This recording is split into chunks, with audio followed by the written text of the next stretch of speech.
kind of got started by accident, actually getting the profession. I wanted to, my dream was to play drums for Van Halen. And I think they just went on tour for the last time, and Alex was still drummer. So, you know, he never bowed out, so there was never an opening for me to get into. And I wanted to play rock and roll drums. That's what I wanted to do.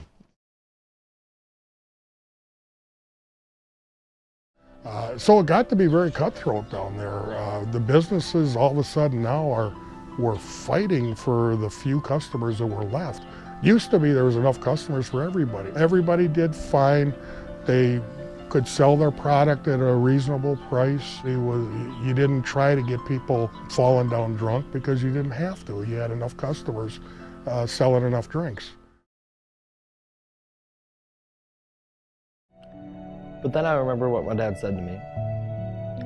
I know he's looking down upon me, smiling, and I guess this is just my way of making sure his memory lives on.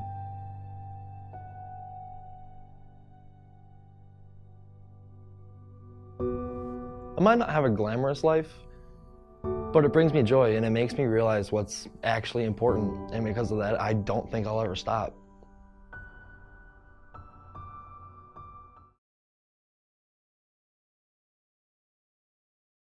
Zymergy is the study of fermentation.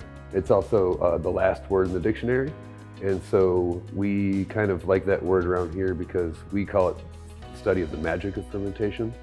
And it's a silly word that people struggle to say all the time. I started brewing my own beer when I was 18 years old, before I was 21, basically just because I could buy the ingredients to make beer before I could buy beer. And then after that, it turned into kind of a full-blown obsession.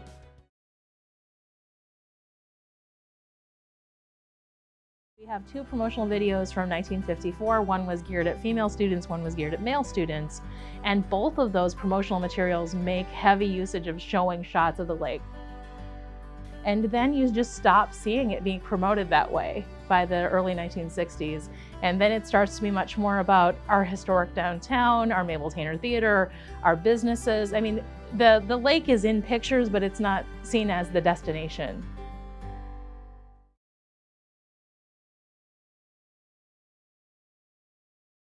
The more people that we can get involved on the lake project and cleaning up our rivers and so forth, it is a huge asset to the city of Menominee.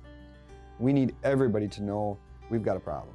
You know, it's really easy to sort of criticize politicians, right, when they have really hard jobs. And I just feel like that's an important thing to acknowledge, that this isn't a simple problem to fix, and so we can't expect for one person to fix it.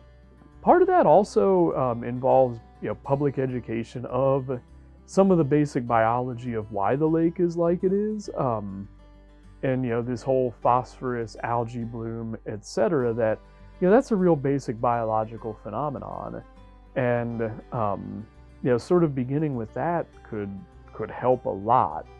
And so if we can figure out how to solve this here, then that maybe is a model that can be translated into other agricultural communities around the country, right, that are ultimately causing a much larger issue at the base of the Mississippi. And I mean, this is a global issue.